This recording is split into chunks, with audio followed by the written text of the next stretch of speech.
Have you previously played King's Quest V? Warning, this cartoon contains material that may be necessary for information or clues to complete this game. Please be sure to check your inventory if you decide to skip.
My castle! What has happened?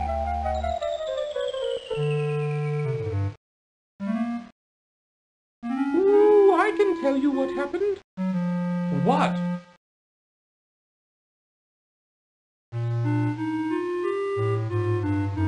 Ooh, I know what happened to your castle. I saw it all, yes I did. You did? Well then, what happened?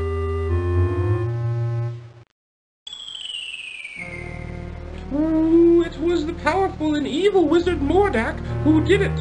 Ooh, I just happened to be visiting with an old friend when I saw him materialize out of thin air. Thank goodness he didn't notice me. Well, don't stop now, go on. He conjured up a terrible whirlwind that swirled faster and faster around the castle. With another incantation, Mordak then caused the wind to draw the castle up into the sky and out of sight. Ooh, it was something to see, all right. Why? Why would this wizard, Mordak, want my castle? What could he have against me and my family? That I don't know. Ooh, I only know that it was Mordak who took your castle and your family. Well, perhaps I can help you. My employer also happens to be a wizard, which is why I recognized Mordak. Ooh, unlike Mordak, though, my employer is a very good wizard. His name is Crispin Arthur, but we all call him Crispin for short. The only problem is, you see... Woo-hoo-hoo!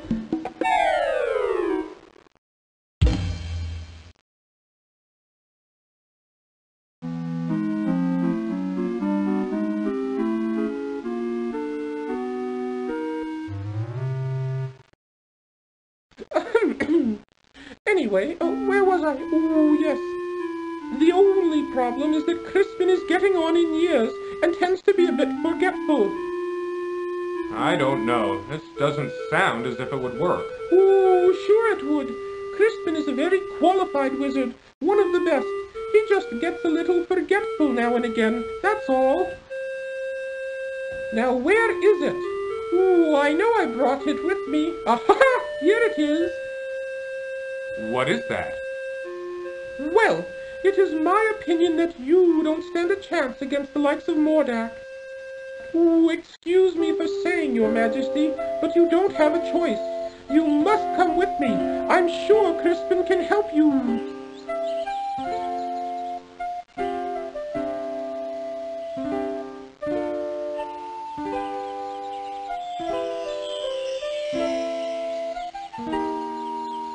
What What is that stuff? Ooh, just some old leftover fairy dust I've been carrying around. Ooh, it'll help you to fly. You can follow me to the land of Serenia, where Crispin and I live. It's much too far to walk, you know. Ooh, I think the fairy dust is still good.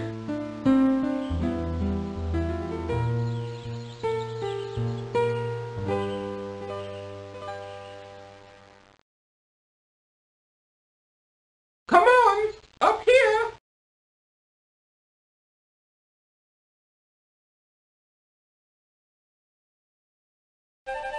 Follow me!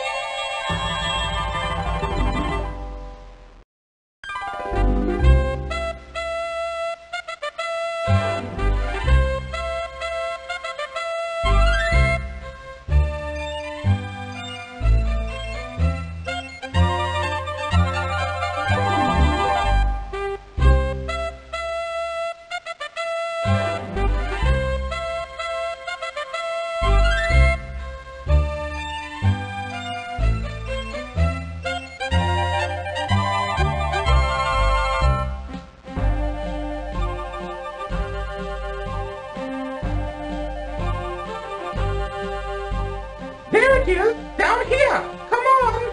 Okay, here I come.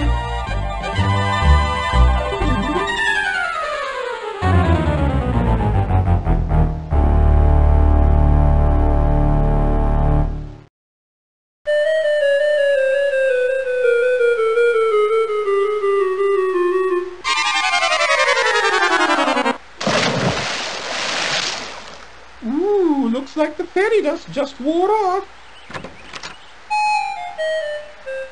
Cedric? Where have you been? I've been calling for you.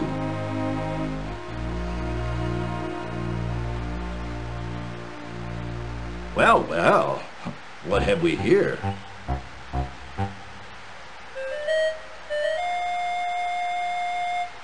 A bit clumsy, are you?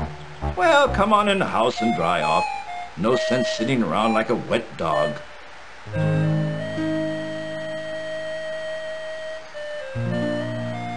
Cedric, go into the house and pour each of us a nice hot cup of tea. Ooh, aye, aye, Crispin.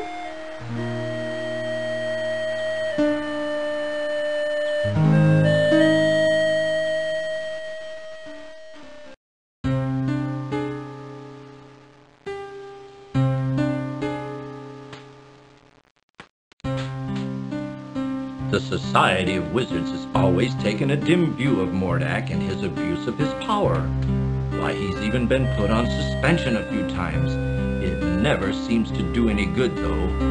Crispin, why would Mordak want to take my family or castle? What did we ever do to him? I'm afraid I don't know the answer to that. Mordak is a very unpredictable wizard. I've never understood that evil mind of his.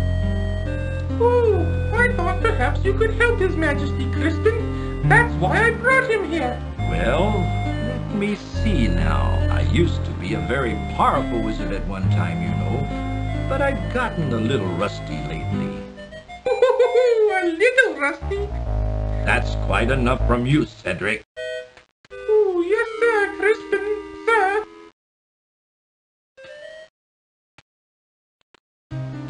I don't know what I have that would be of much use to you. Most of my wizard stuff is pretty old and worn out. But let's see what I can find.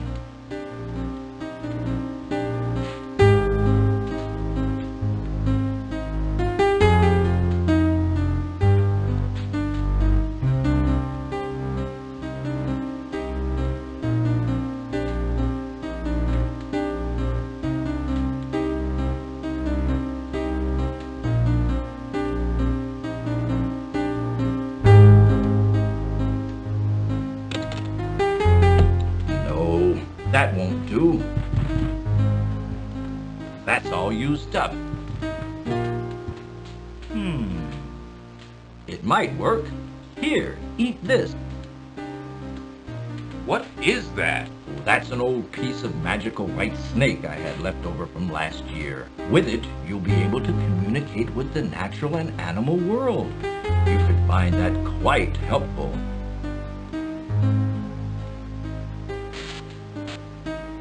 Here's my old wand. I don't even know if it works anymore. Most of its power may be gone. You should know that wands are like pets. They've got to get to know you before they'll work for you. Just treat it with care and respect, and hopefully it will do something for you. You'd better get going, my boy. No telling what that confounded Morlock could be up to. You go with him, Cedric. Show him the way. Oh, Yes, you. Don't be such a coward. Now go on. You'd better get started. Thank you, sir. I appreciate all you've done for me.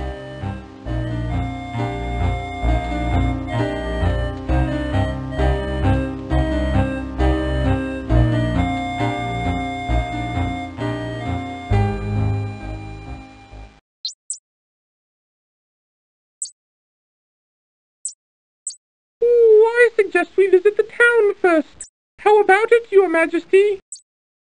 Please don't call me Your Majesty, Cedric. It's much too formal. I'd like it if you'd just call me Graham. I'd be delighted to, Graham. Anyway, what was I talking about? Oh, yes, the town. You might be able to find some supplies there. It's just over a little hill to the south, not too far. Well then, let's be on our way, Cedric. Impatiently, Cedric waits for Graham. That's Crispin's universe interpreter. But be careful, you might accidentally realign the stars. That's Crispin's universe. Cedric seems to be quietly contemplating their current situation, and so is not inclined to indulge in conversation right now. Nestled among the trees of the forest sits the wizard Crispin's worn but cozy cottage. Nestled among the trees of the forest, a tiny pond adds charm to Crispin's forested home.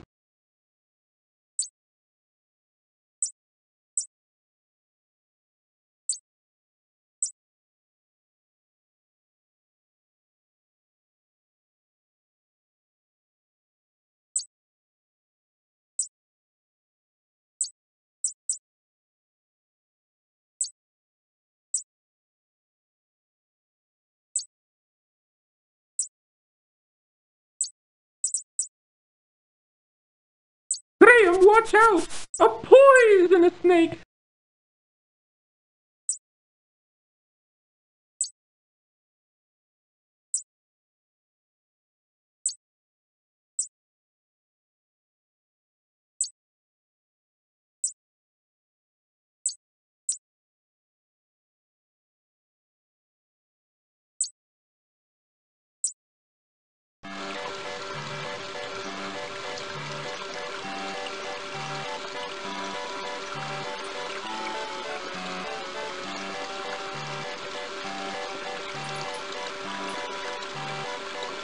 The quaint little town of Serenia nestles at the base of a great snow-capped mountain range which rises sharply to the east.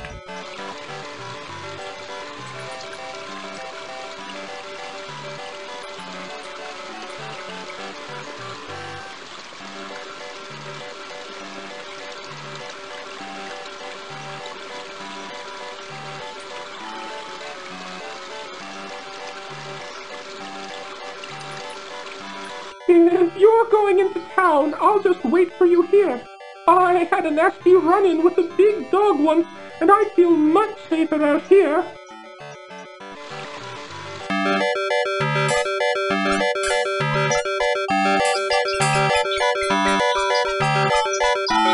While blocking an alleyway, a frustrated man fixes a broken wheel on his wagon.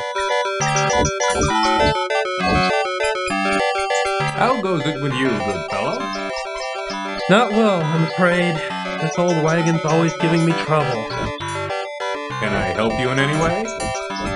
Thank you kindly, but I think I can handle it. All right then. Good luck. Thanks. With this wagon, I'm gonna need it.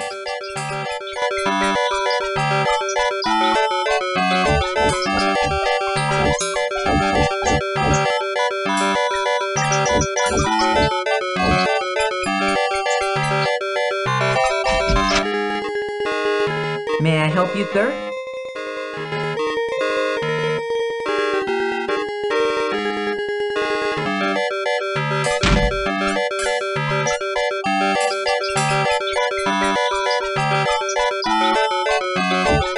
Graham notices a shiny silver coin lying forgotten on the street near the broken wagon.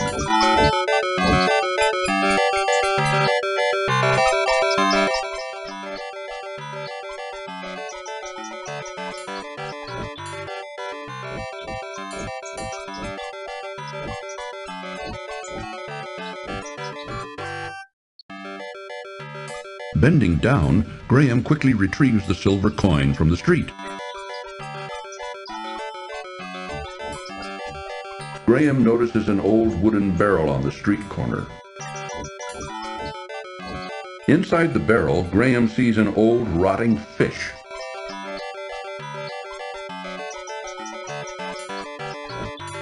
Graham leans way down into the barrel and removes, phew, the smelly old fish.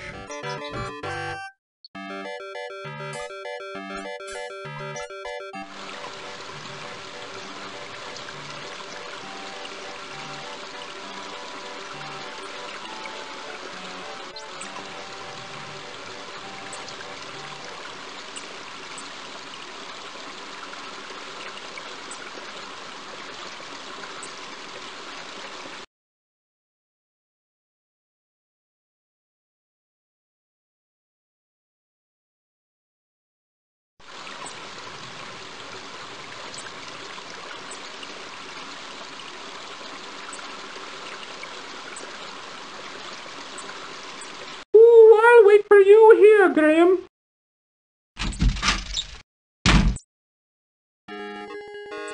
And how is your poor dear mother doing, William? Oh, she hasn't been doing too well lately.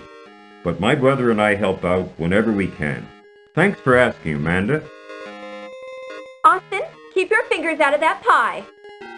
The pies look lovely. I think I'll take one. Yes, they were just made fresh this morning. Here you go. Yes, this will be a fine dessert for our dinner tonight. Let's go home, Austin.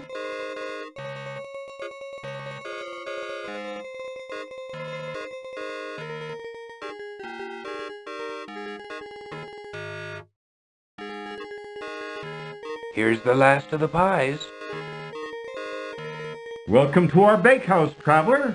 Of course, all of our wares are wonderful, but today we've got a special on custard pies. Just one silver coin each, but take your time. Let me know when you're ready. The wonderful smells of the bakehouse set Graham's stomach to rumbling and his mouth to watering. The cat doesn't look very friendly at all. Would you like a pie, sir? Well, yes, actually I would. That'll be one silver coin then. Let me see if I have one. Well, let me know if you do. It is but a common silver coin.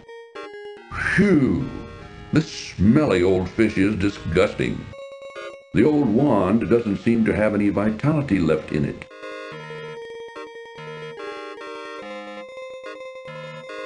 Sir, I would like to purchase one of your custard pies. These pies cost one silver coin each. I've got it right here. Here you go. I hope you enjoy your custard pie. Oh, I'm sure I will.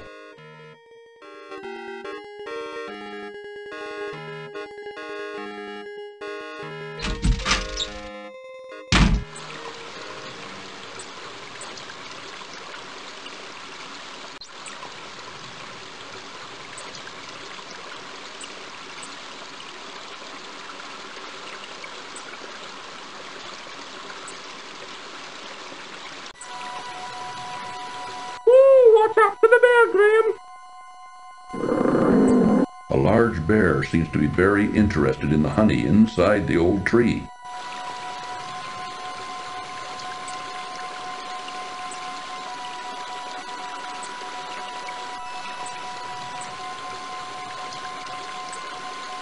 I'm Queen Beatrice, kind sir. I wish to thank you ever ever so much for saving our hives from the claws of that horrible bear. In return, I offer you a luscious honeycomb from our hive. Please feel free to retrieve one. I promise my bees won't harm you. It may come in handy on your travels. Graham notices a large stick lying on the ground near the old tree. It appears the bees have a hive inside the hole of the old dead tree. Graham bends down and picks up the large stick from the ground. Graham reaches a hand into the beehive and retrieves a very sticky chunk of honeycomb. Wrapping it in a protective piece of cloth, he then pockets it. Cedric seems to be thinking big thoughts right now, perhaps planning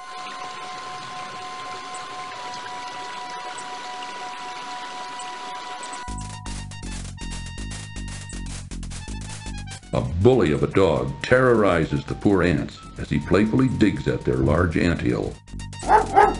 A mangy old dog digs playfully at the huge anthill, while the poor ants scurry about frantically. Honey drips at the edges of the honeycomb chunk. It appears to be an average stick of wood.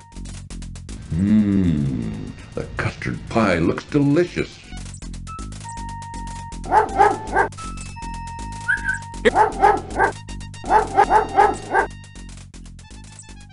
Allow me to introduce myself. I'm King Antony the Great. May I ask who you are? Why, certainly. I'm King Graham of Daventry, and this is my friend Cedric. We're seeking a way to cross the great mountains to the ocean on the other side. That is a very perilous undertaking. I wish you would reconsider. But if you shall not, in return for rescuing our home from that flea-bitten cur, I wish to offer you our help, if perchance you may ever need it. Thank you very much, King Antony. Cedric and I appreciate your kind offer. We look forward to meeting you again.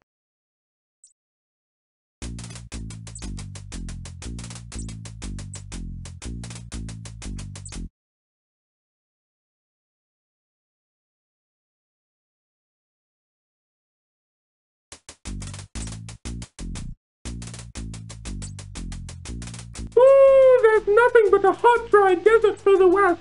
Most people avoid it because there are bandits out there. Ooh, if you insist on going, I'll wait for you here.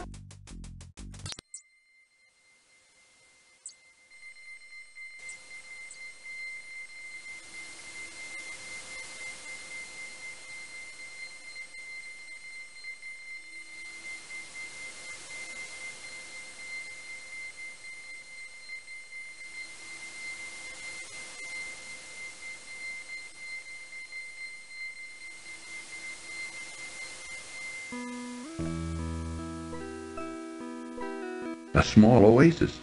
Its tantalizing water, so sparkling in the desert sun. Graham's hot, thirsty body is irresistibly drawn to it.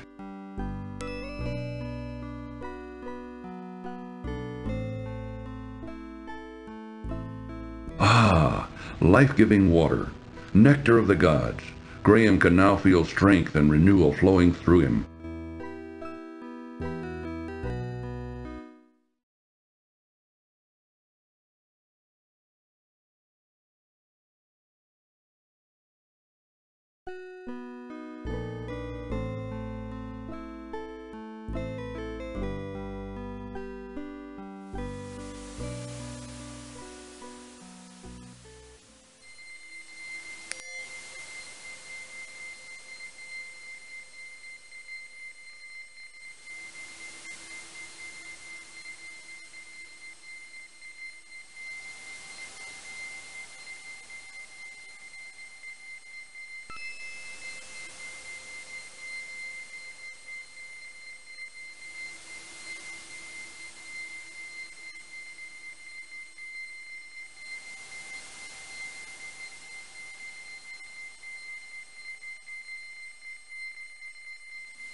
From across the desert sands, Graham can hear the sound of approaching hoofbeats.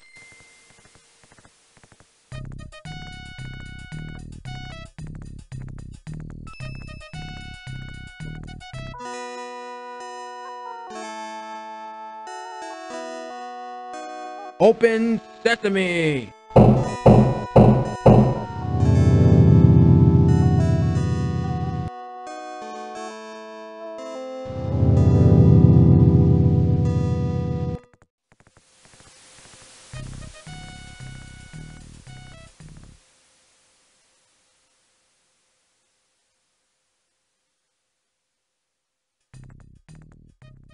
A small pool of water has formed in the space between the two rocks.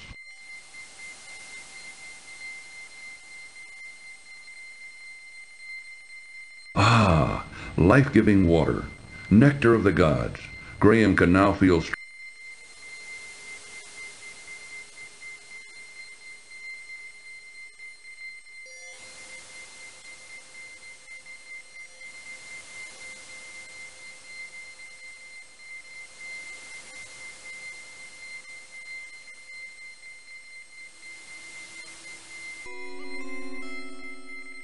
Uh-oh. A picked clean and sun-bleached skeleton lies in the sand of the hot, dry desert. What happened? Who can say? But it makes Graham uneasy nevertheless. An old shoe lies forgotten near the poor skeleton.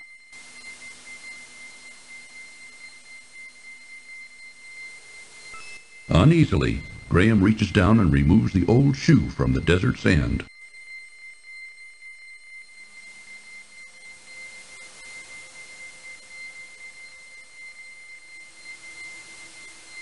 The hot sun and choking sands are taking their toll on Graham. He must drink, and soon.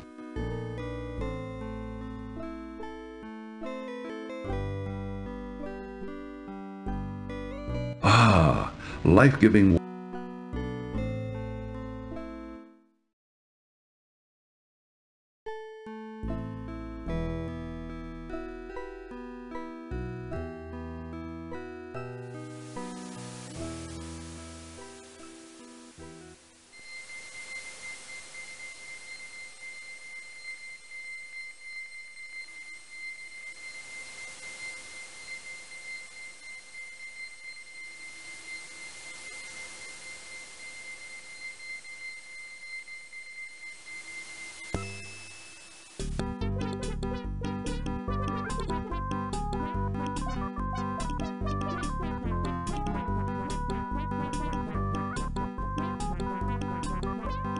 A large clay jar full of water stands by the campfire.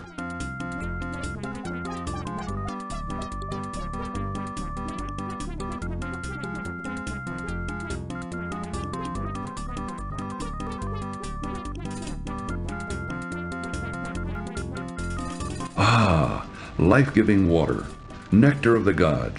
Graham can now feel strength and renewal flowing through him.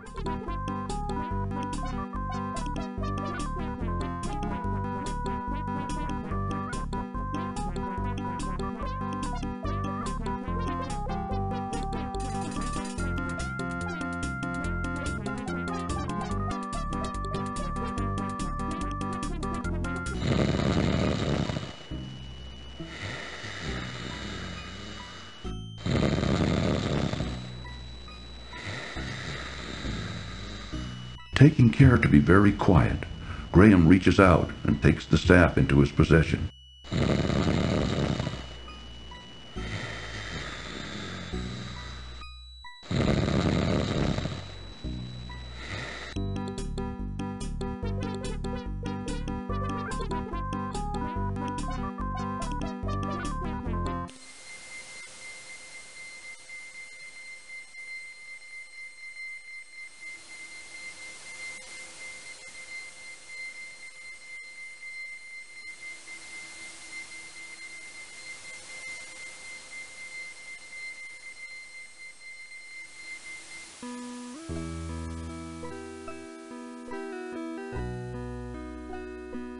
Ah, life-giving water.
The jeweled staff is obviously the work of an expert craftsman. The worn old shoe is cracked and dry from the desert sun.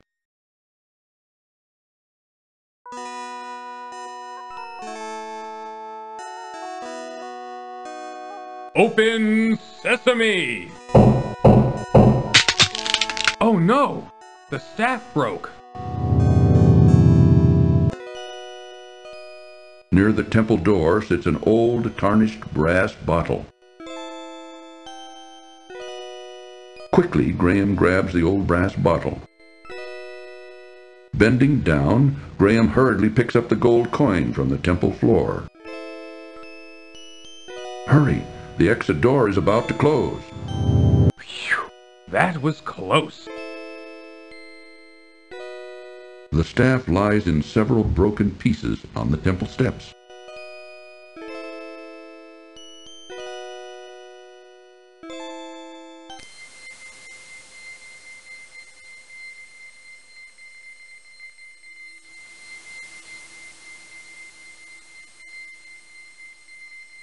Ah, life-giving water, nectar of the gods.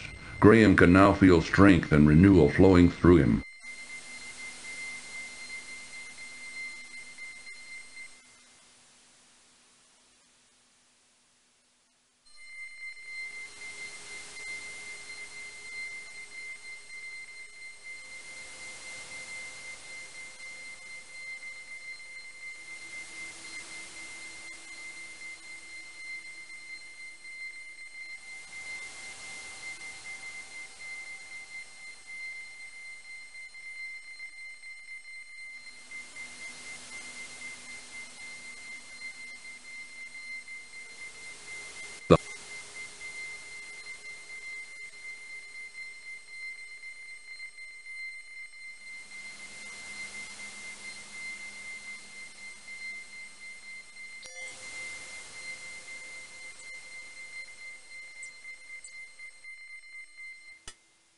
Well, there you are. I was just starting to get concerned. Don't worry about me, Cedric. I'm used to this kind of thing. Ooh, keep your eye on the gypsies, Graham. I don't trust them.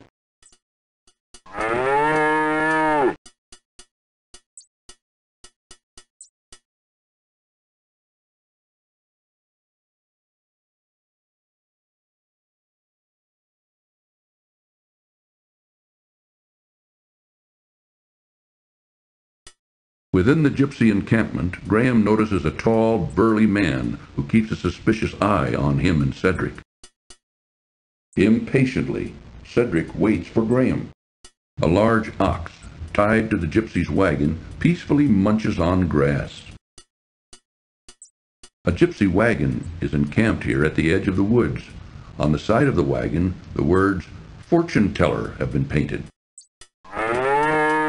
A steaming pot of stew bubbles over a small campfire near the gypsy wagon. Obviously, the man wouldn't tolerate Graham taking his supper. Graham finds the huge beast completely uninteresting. The ox's mouth is too full of grass to even attempt a conversation with Graham. The sullen man doesn't appear to be the conversational sort.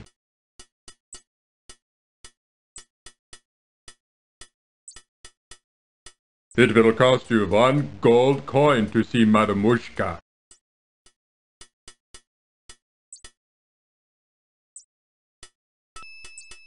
You may see Madamushka now. Warning, this cartoon contains... So, you are here to see Madamushka, no? Well, come closer. Sit down. I will tell you your fortune. Already I can tell that you are on a quest of great urgency. We will see what we can find out for you. Look, Ingram.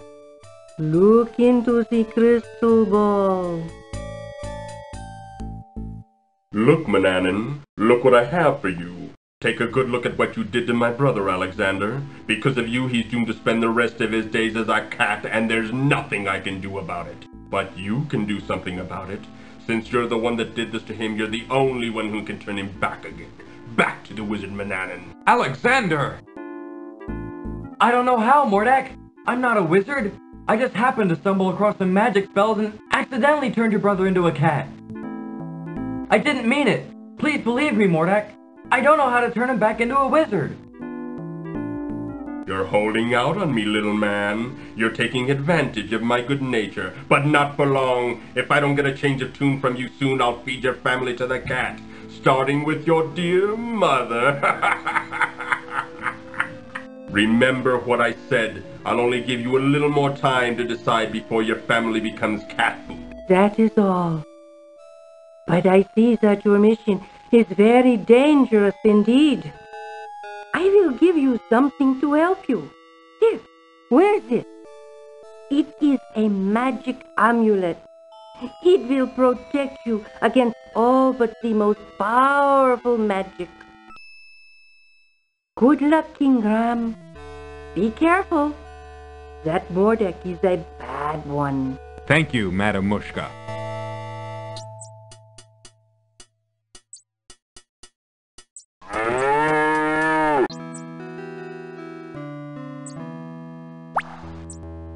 A graceful weeping willow tree grows beside a small pond created from her tears. In her branch-like arms she clutches a beautiful harp as a child would a cherished toy. Leave my harp alone. It's mine.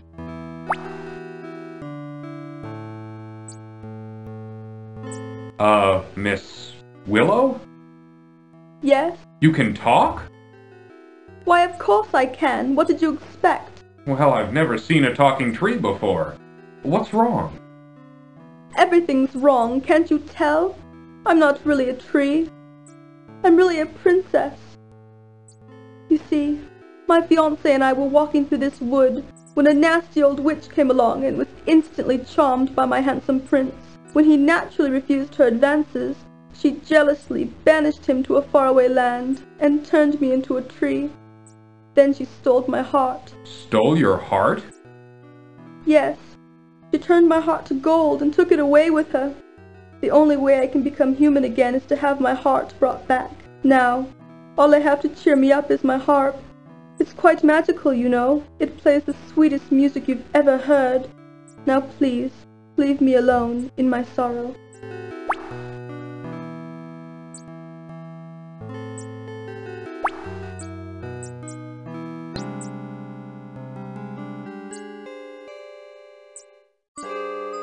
The sign seems self-explanatory enough. Enter at your own risk.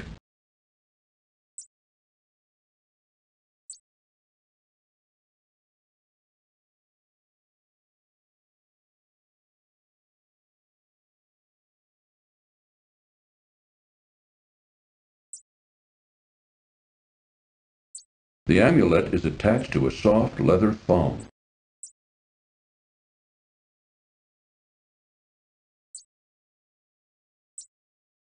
Oh, no! Oh, I'm not going in there! Can't you read the sign?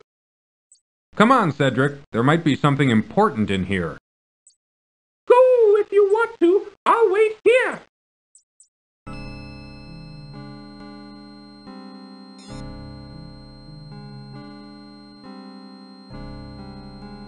The magic amulet begins to glow softly as Graham slips it over his head. He then carefully tucks the amulet into the front of his tunic, hiding it from sight. Numerous roots, rocks, and ruts choke the narrow forest path, which branches either to the right or to the left.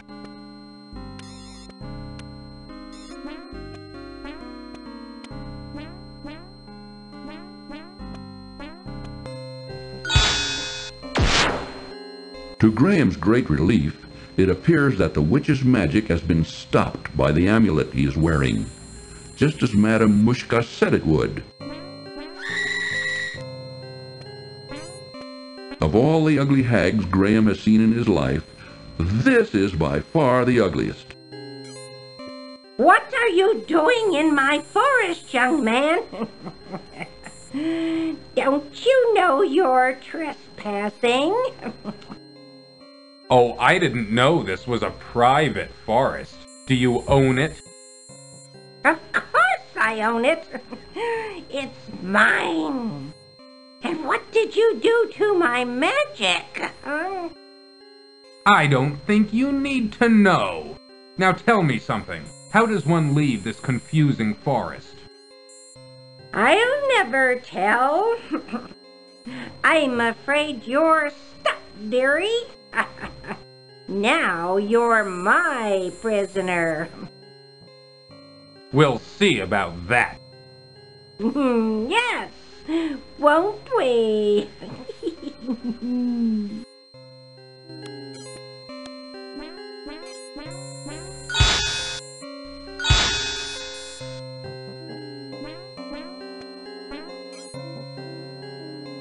Mumbling and muttering to herself, the ugly old hag refuses to indulge in any further conversation with Graham. All right.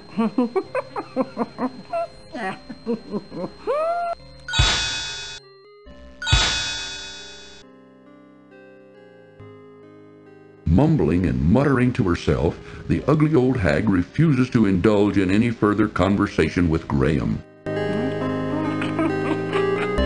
This is an old, tarnished rat.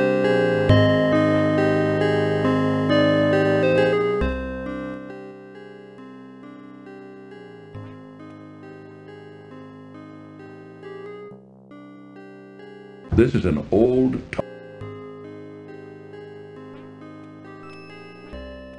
What's this?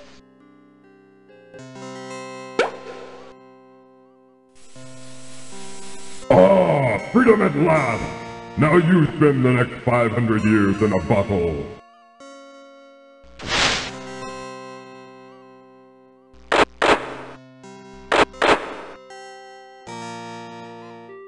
Good! That old witch won't be seen here for a long time. But now, how to get out of this dreadful forest?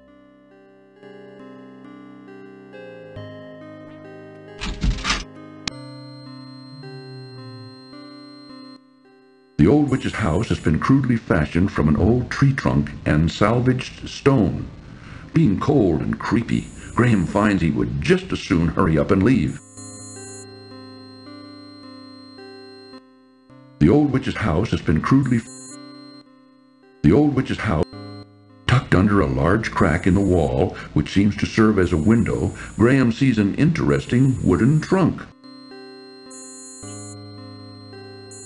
A small, intricate spinning wheel is put away in the trunk.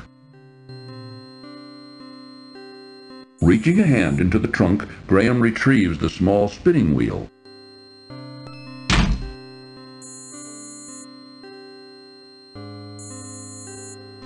A small leather pouch is tucked away in the drawer. Graham reaches the drawer and removes the leather pouch.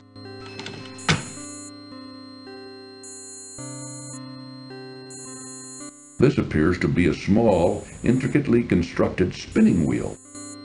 The small leather pouch is drawn tightly closed. Upon opening the leather pouch, Graham discovers 3 sparkling emeralds.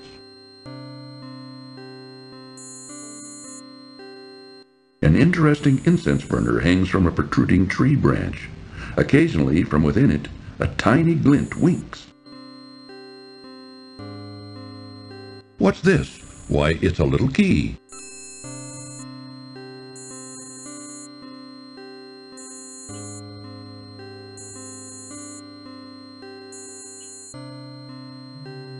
A set of stone steps, much too narrow for Graham's larger body, wind precariously upward in the back of the room.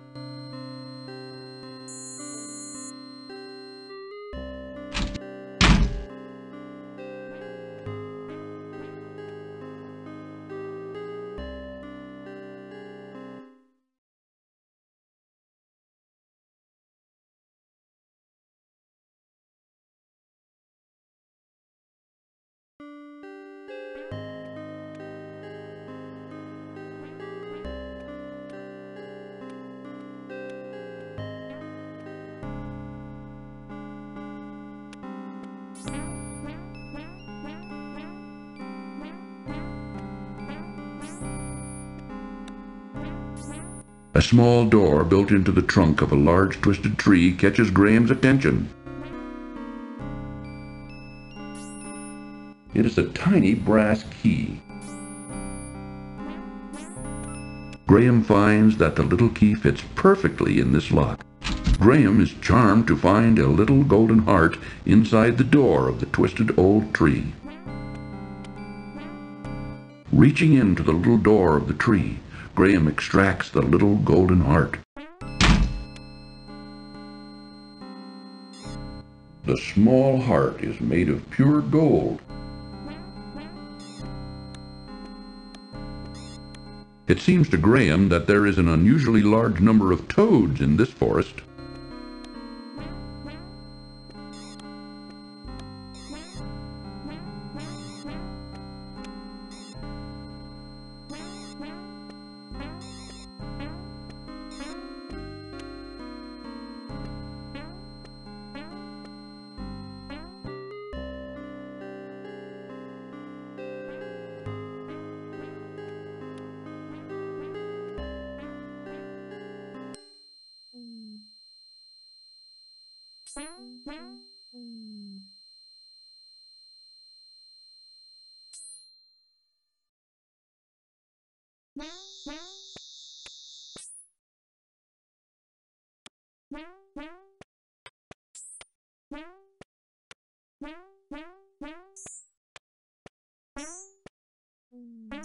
A large, rock-like creature blocks further passage to the west.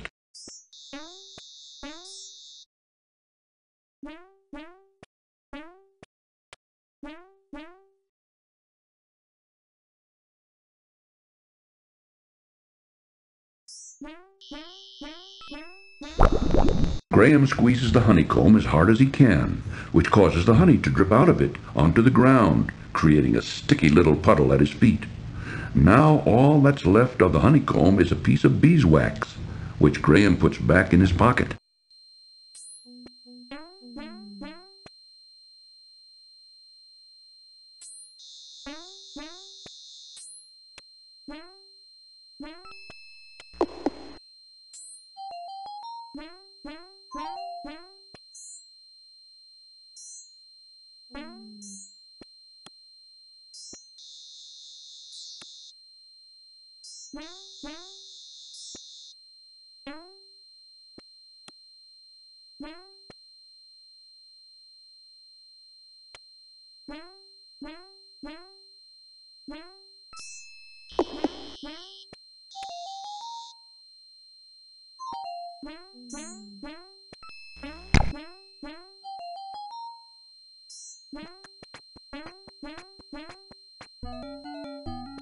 Please, let me go. I beg of you. Why should I do that? What will you do for me? I'll show you the way out of the forest, if you let me go. How do I know I can trust you? I give you my word. An elf never breaks his word. Well, it's against my better judgment, but okay. Move over, Rocky. You're in our way. Sorry.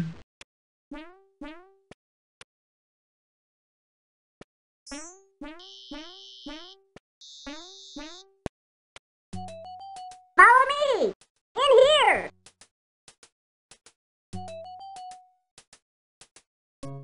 Warning: this cartoon contains material that may be necessary for information or clues to complete this game.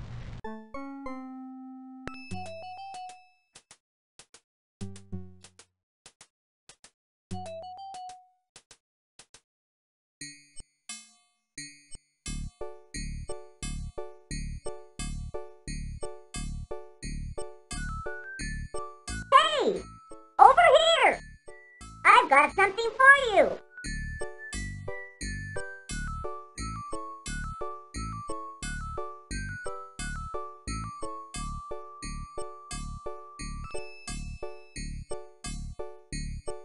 I never take anything without giving in return.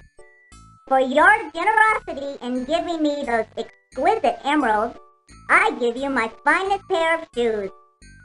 May they help you in your quest.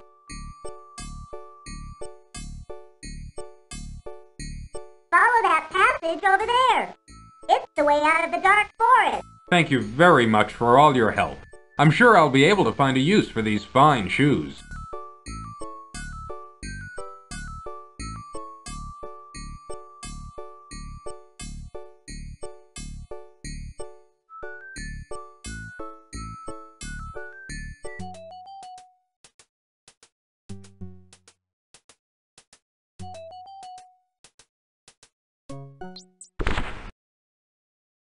Oh, I'm glad to see you're okay. I was beginning to worry. You were right not to want to venture in that dark forest, Cedric.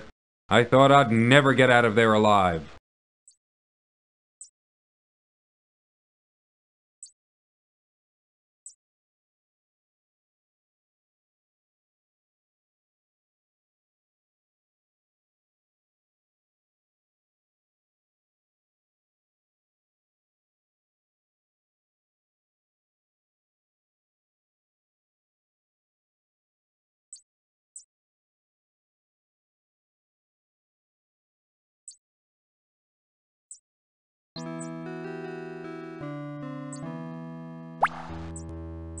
A lovely little pond surrounds the base of a beautiful weeping willow tree. This is the finest pair of shoes Graham has ever seen, although a bit small for his feet. My heart, you found it!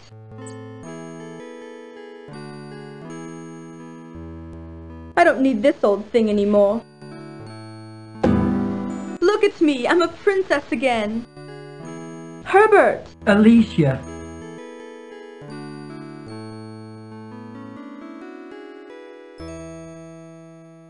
Where have you been all this time, my love? Oh, darling, just take me home. I'll tell you on the way.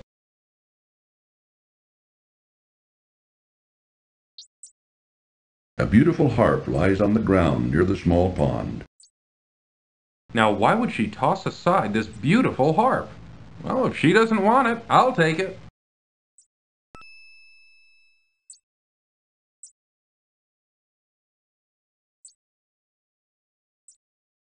Graham notices a grassy clearing at the edge of the woods. A tambourine lies on the ground near the abandoned gypsy encampment. Not seeing the tambourine's owner, Graham bends down and rescues it from the ground.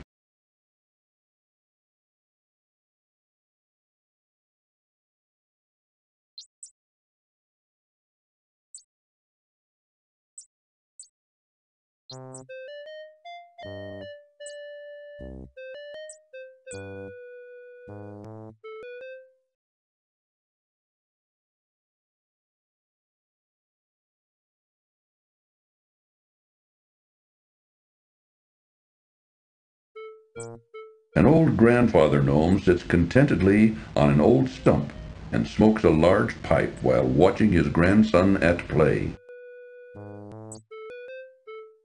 Sitting on a stool in front of his house, a young gnome happily plays with an exquisite marionette.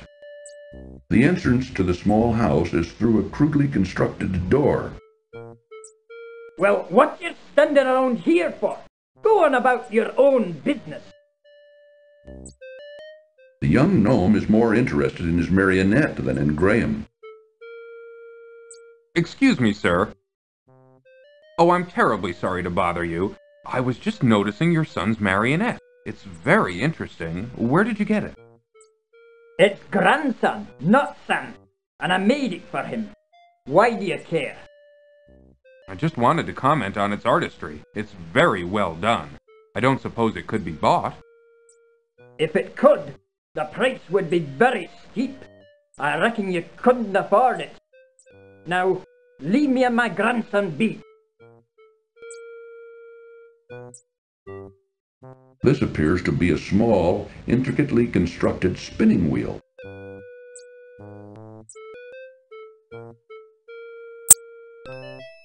Where did you get this?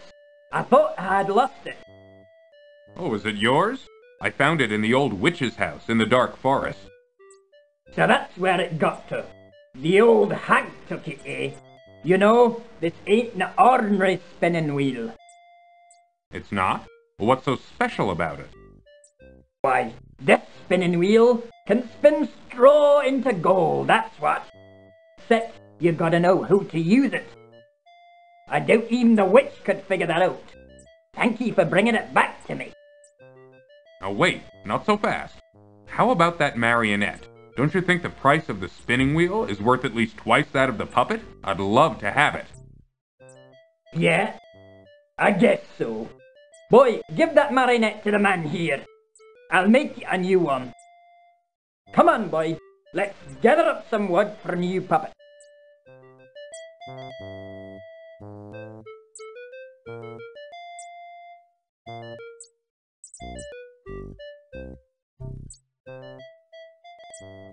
Graham tries to open the small door, but finds it securely locked.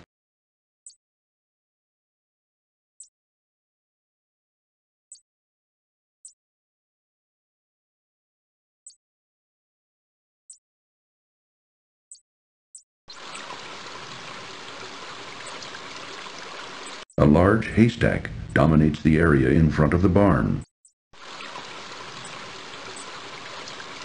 Graham watches with surprise as a contingent of ants marches into the haystack and begins to swarm through it.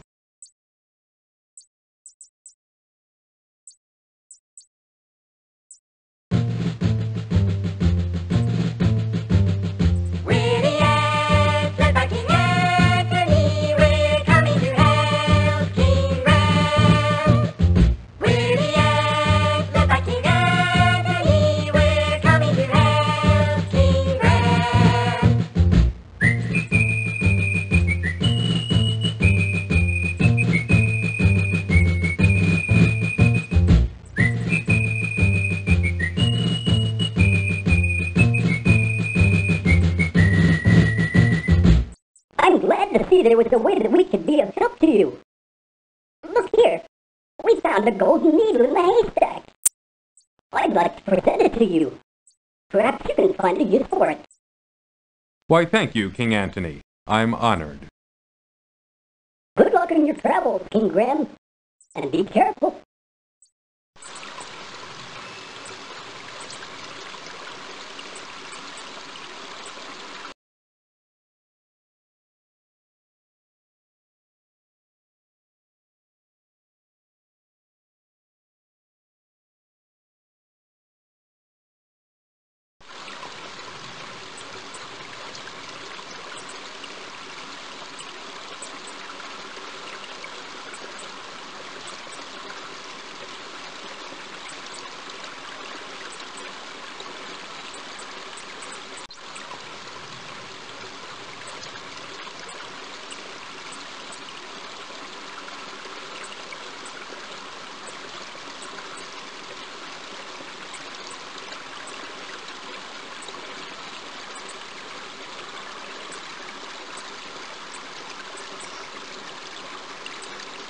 Suddenly, frantic squeakings alert Graham to a mangy cat chasing a terrified rat. Oh, thank you, good sir. You saved my life. My children and I will never forget your kindness. Maybe someday I'll be able to return the favor. Oh, I hear my children calling. Goodbye, until we meet again.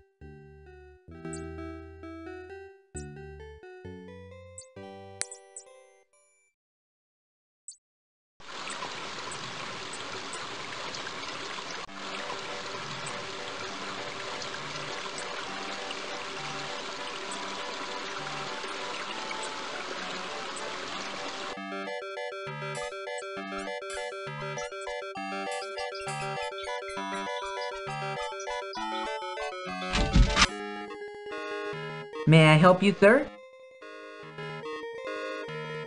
At the back of the shop, Graham notices a dressing room in which a rude, finicky customer tries on many items of fine clothing. In the corner of the shop, draped casually over a tailor's form, Graham sees a thick, fur-lined cloak. Being a good businessman, The solicitous tailor would love to sell something to Graham. Here, let me help you with that. Oh, that cloak fits you perfectly. It just looks wonderful on you. Let me tell you, it will certainly keep you toasty warm during the coming winter. Let me know if you wish to buy it. I'm interested in buying something here. Ah, let me show you some things. A fine piece of cloth. With this material, I could make you beautiful shirts. There isn't a more beautiful piece of fabric to be found anywhere. With this, I could make you the finest trousers you've ever had. Well, what do you think? Well, right now I'm just looking. Thanks anyway. Sure. Whatever you say, I'm just here to help.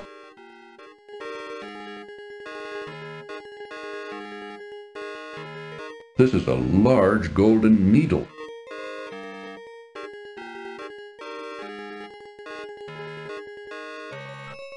My golden needle! Wherever did you find it? It was in a haystack by the country inn. By the inn? Oh yes, I remember visiting there not long ago. Oh, vulgar man, that innkeeper. He has no scruples at all. Well, I'm glad to see you've got your golden needle back. I wonder, could you possibly see fit to give me that wonderful cloak in exchange for it? The cloak? Well, why not? It's yours, for the price of a golden needle. Thank you, kind sir. I'm sure it will help me on my travel. I'm sure it will. Good luck. Au revoir.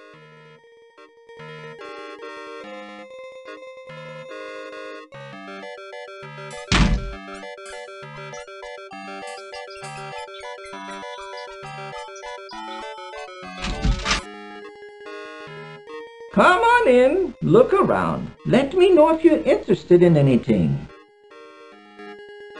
A pretty little girl, who must be the toy maker's granddaughter, plays with a doll while grandfather looks on.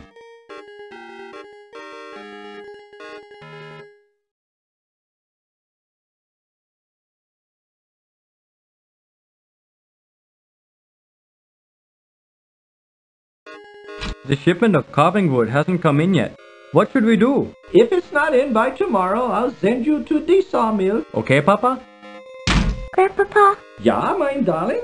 can I keep this doll? I really like her. Now, Katrina, you know these toys are for sale for other kinder.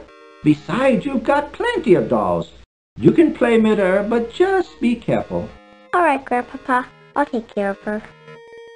The little girl seems happy enough playing with the doll. She needs nothing more. A pet goldfish swims endlessly around in its fishbowl.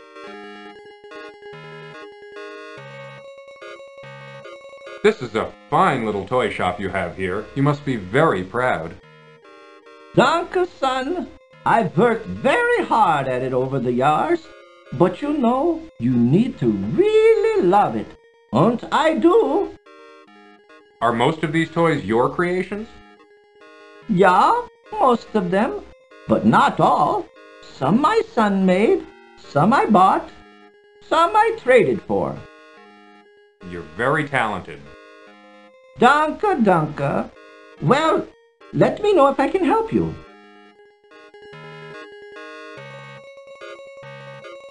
The craftsmanship of the marionette is superb.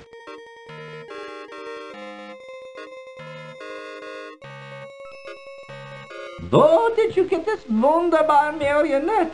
The craftsmanship is excellent. Well, I don't know if you'll believe me or not, but I got it from a little gnome. I must have it. Can I buy it from you? Actually, you may have it if you'll give me the sled in trade. Why, of course. But I must tell you, I think I'm getting the better deal. I can always make another sled, but finding another marionette of this quality... Ich weiß nicht. So, can I have the sled? Yeah, take it, it's yours. Thank you very much. I think I'll find this sled very useful. Well, you enjoy it, and danke for the marionette.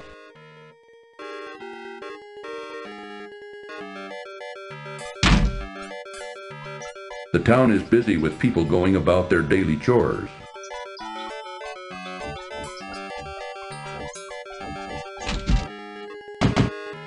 Take a look around if you want, but we don't have any shoes to sell you right now.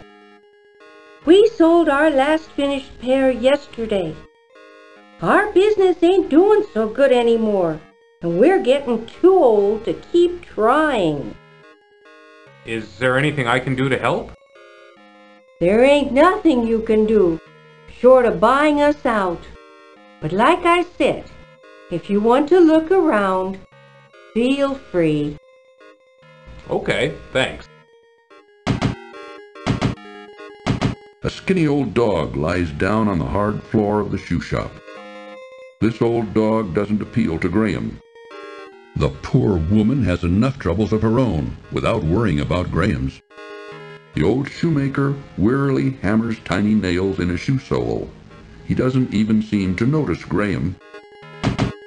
You don't have any shoes for sale, huh? That's right. No shoes at all. We're making a pair right now, but it'll take a while. We're not as fast as we used to be.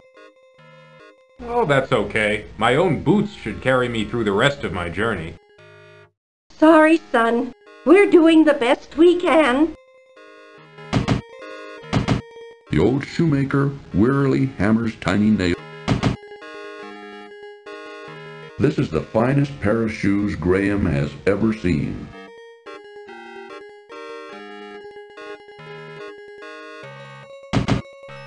What have we here? Mama, take those shoes from the young man. Let me see them. These are the finest pair of shoes I've ever seen. The leather is soft and pliable, yet sturdy. The craftsmanship of these shoes are superb. And Mama, look at the solid gold buckle. Why, I could retire from the sale of these shoes. Then the shoes are yours. I don't think I could find a better use for them.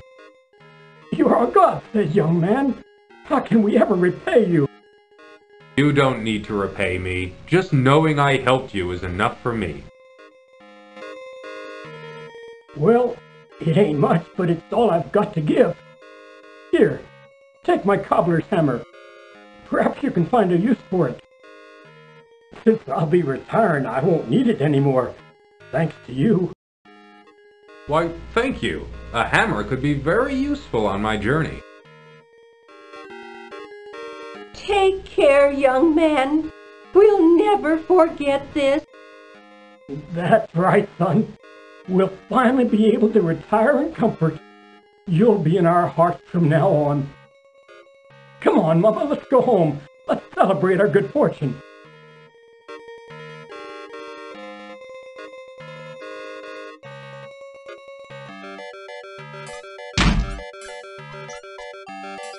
Quaint houses and little shops line the town's main cobblestone street.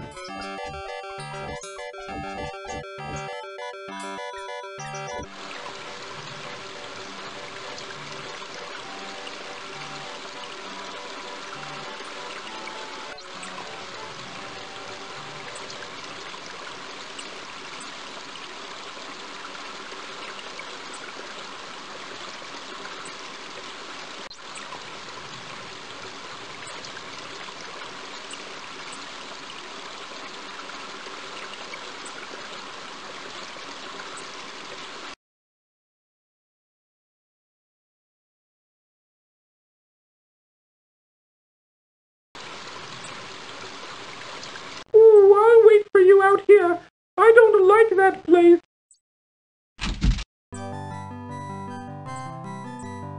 A flea-bitten old dog lies asleep in the corner.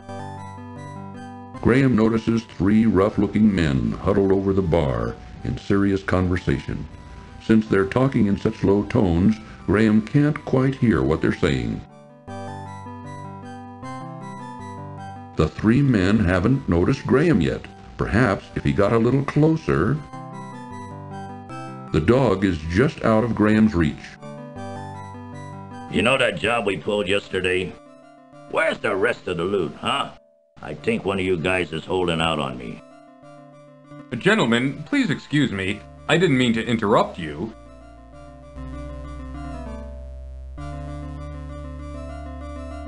Diana's full, ain't got no more rooms. Hey boss, this guy looks like a real troublemaker. What do you want me to do with him? Rob him out. Struggle as he might, Graham could not escape his bonds.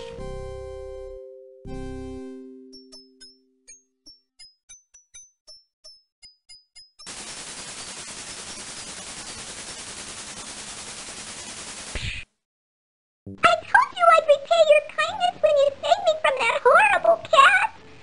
Good luck, friend.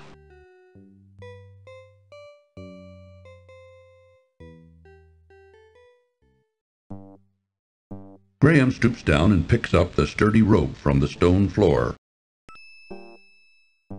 Graham has unfortunately found himself locked in the country inn's dusty, dirty cellar.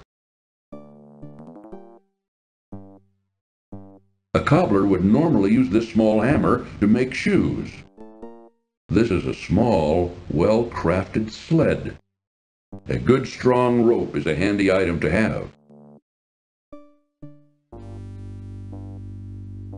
Nothing would be accomplished by using the hammer here.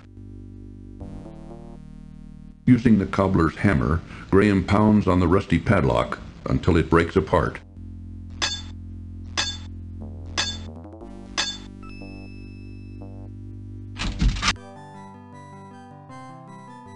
In the corner of the room, Graham spies a large kitchen cupboard. Inside the cupboard, Graham sees a large, juicy leg of lamb.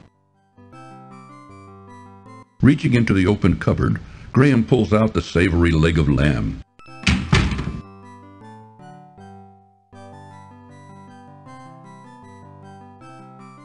Finding the kitchen door locked, Graham unlocks it before going outside.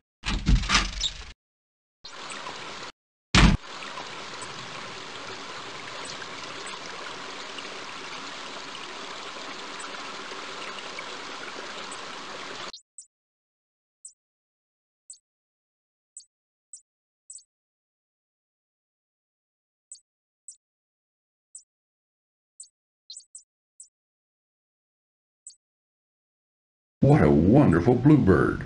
It could almost make Graham happy again if it wasn't for his family.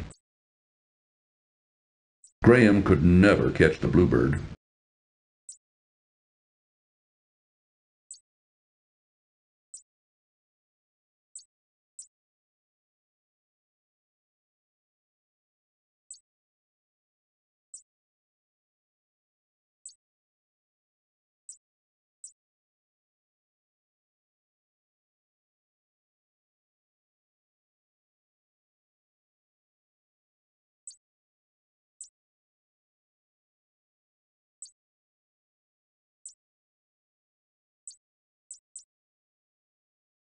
It is an ordinary tambourine.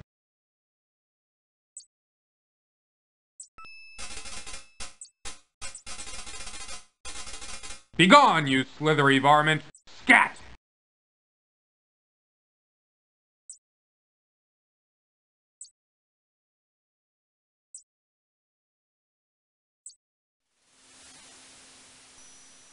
A few hours later,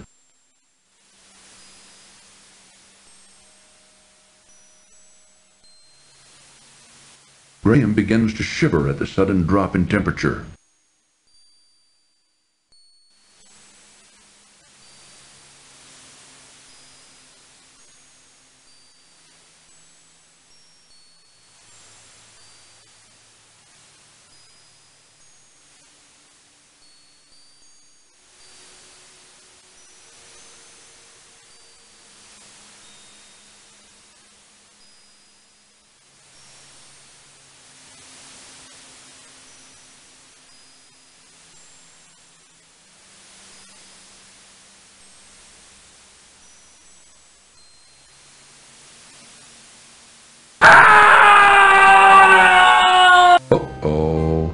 That last step was a doozy.